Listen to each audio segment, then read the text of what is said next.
So friends, we have started winding up on this series.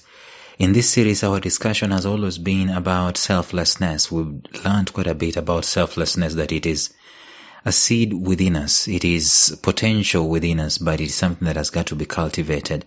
Left on our own devices without intentionality, without doing something about being hell-bent on being selfless, we will be selfish. The default mode for humans is selfishness.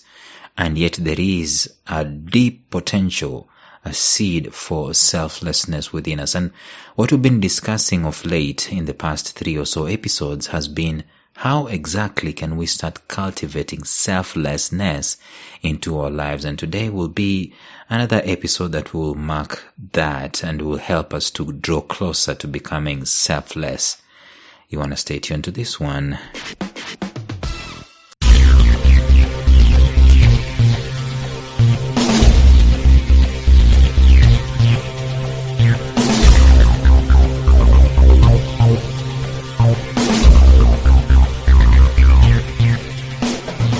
Welcome to the Life Signatures podcast with Lawrence Namale.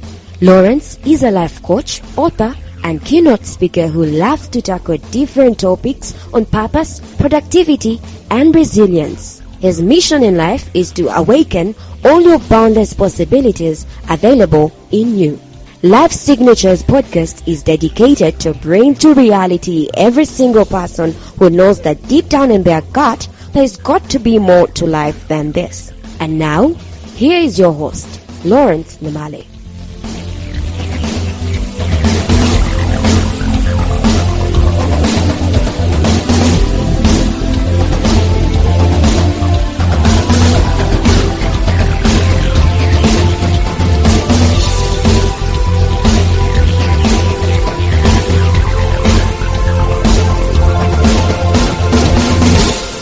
Life Signatures episodes are brought to you by africanbooks.com, which is an online ebook platform that seeks to broadcast the African Christian voice to the world. As such, they have become a hub for African content, connecting African writers and publishers with a global reading audience. Publishing your books on their site is free and easy, with authors having full control over their content and the price they choose to sell at it. I was personally blown away by the concept that africanbooks.com is coming up with. Things like no content from their site or their app is going to be run on laptops so that people can easily copy. In other words, your content as a writer is restricted from digital multiplication or digital copying, so you remain intact with your information. And the other concept that I got so blown away with was the fact that in some time to come, in due course, africanbooks.com will be starting to announce African Writer of the Year. In other words, there will be competitions in all African countries to figure out who is the best published author. And I also fell in love with the fact that countries can actually compete against each other. We can have African authors going at it after each other, and your book as an author will be reviewed and have some stars and recommended upon that particular platform. The thing is that it's an answer to Amazon.com. You know, with Amazon, what happens? You've got to have an account in the Americas or whatever, or in Europe before you can get paid as an author. But here, the local currency is in play and the local means of getting paid are in play. So to get started, go to africanbooks.com as an author or as a publisher, and even as a reader if you wanted to read your African favorite authors. Enjoy. Of course, you're going to remember the people who have been selfless, and I've said over and over again that the easiest example of the selfless people, who are a majority, are mothers, single mothers or whatever. These are the most selfless people you'll ever know. Of course, there are some exceptions here and there, but that is not the rule. the standard of selflessness in humanity is the mother. That's why Mother's Day is mostly celebrated. Unlike any other day in the entire world, actually in every country, Mother's Day is given. It doesn't even need to be hyped, right? It doesn't have to be hyped. You see folks on social media, on Facebook, on Twitter, pasting the photos of their moms and so on. And then comes Father's Day. It passes without noticing. Anyway, I'm not going to start that debate. But we're talking about how can we become selfless. And I've been giving you some pointers here. The first pointer is take stock of what you own. In other words, count your blessings and name them one by one. In other words, if you do not know what you have, you cannot be selfless. If all you think is what you do not have, it causes you to become selfish and to fold your fists and to hold on with dear life on every little thing that you have. But when you realize that there is so much going on for you, it is easy for you to launch a place of selflessness in your life. Secondly, we talked about this yesterday, and we say that you just have to be intentional about it. There is no shortcut to it. You just have to be intentional. You just have to say, this week, I am going to give away A, B, C, D. That is my gift, my talent, my treasure, my time. But I'm going to prefer somebody over myself. I'm going to show humanity some selflessness. And maybe you might even have to timetable it or something like that. But if you don't, the default mode overrides. The default mode overrides selflessness, and that default mode is what? You guessed it. The default mode is actually selfishness. Number 3, we talked about this yesterday actually. The other one we talked about it the previous day. But number 3, we say that if you wanted to be selfless, what do? You focus on the weight, the feeling. You put yourself in the shoes of other people. It is hard, difficult to deliver someone whose pain you don't feel. It is impossible.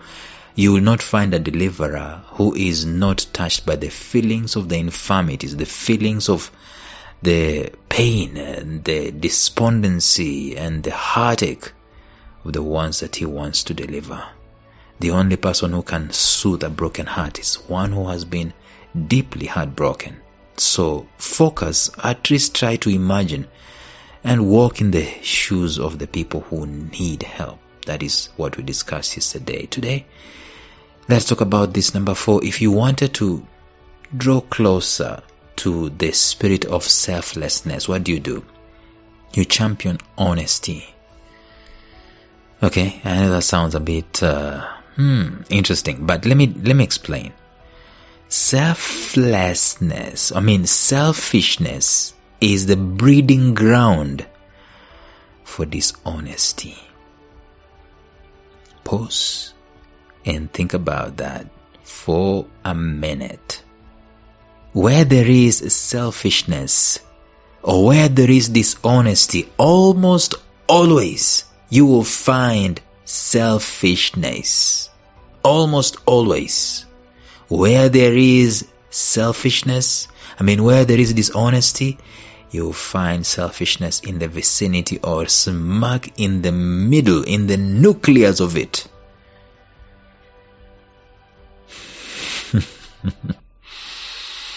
So if you're a Christian and you know you need to tithe, okay, I know that debate is out there with Creflo Dollar coming up and saying that tithing is in the Old Testament, is in the Old Covenant. If you're a Christian and you know you need to tithe, it is the first opportunity for you to be selfless. Trust God and tithe.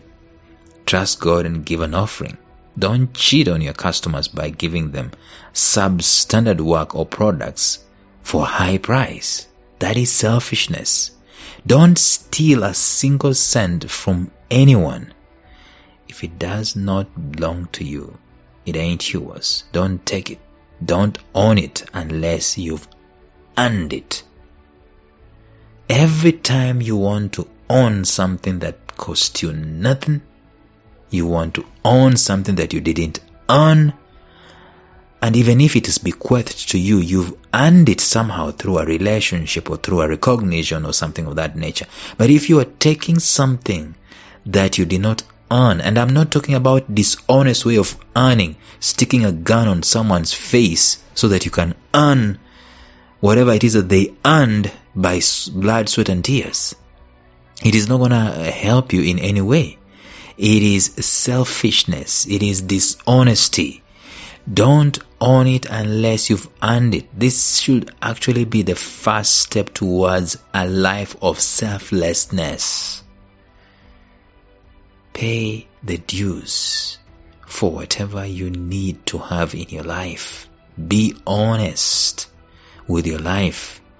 But the moment, I tell you, the moment we start cutting shortcuts, the moment we start overreaching and getting things through clandestine ways, what we're doing, we inherently cultivating, or we are being actually fueled by selfishness at all times.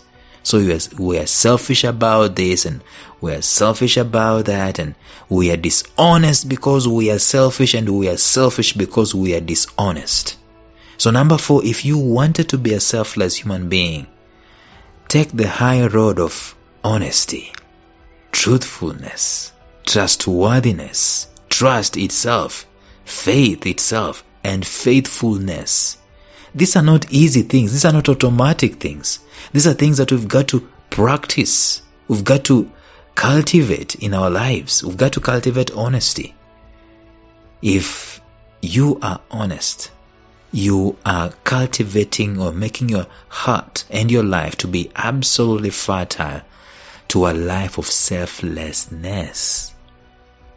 Actually, honesty becomes like a springboard for you to become a selfless human being. But the other opposite is true, that selfishness, you cannot be selfless when you are dishonest. Alright, you might try, but it's hard. It's like mutually exclusive. You are either selfless or you are dishonest. You are either selfish or you are honest. That's it. You cannot have both ways. You cannot have it both ways. And so that's the 4th thing that we can talk about today on living a life of selflessness. It's just cultivating, and when I say it's just, I'm not in any way telling you that it's an easy thing. It ain't easy. It's a high road. It's a high road that we all need to take. It is not easy to be selfless. It is not easy to be honest. That's why it's a virtue. That's why it's a value. That's why it's one of those things that you admire in other people who are honest, actually, even to their own fault and to their own loss, right? The moment you are dishonest, you are closing yourself up and you're becoming selfish. So number 4, in order to cultivate the spirit of selflessness, be honest. Tomorrow we will wind up even as we continue with this series. But until then, bye-bye. Thank you for listening to Life Signatures Radio. If you enjoyed today's show, subscribe to Life Signatures Radio on iTunes, Stitcher, or visit our website at lifesignatures.libsyn.com. Life Signatures Radio, fresh, clean, and inspiring.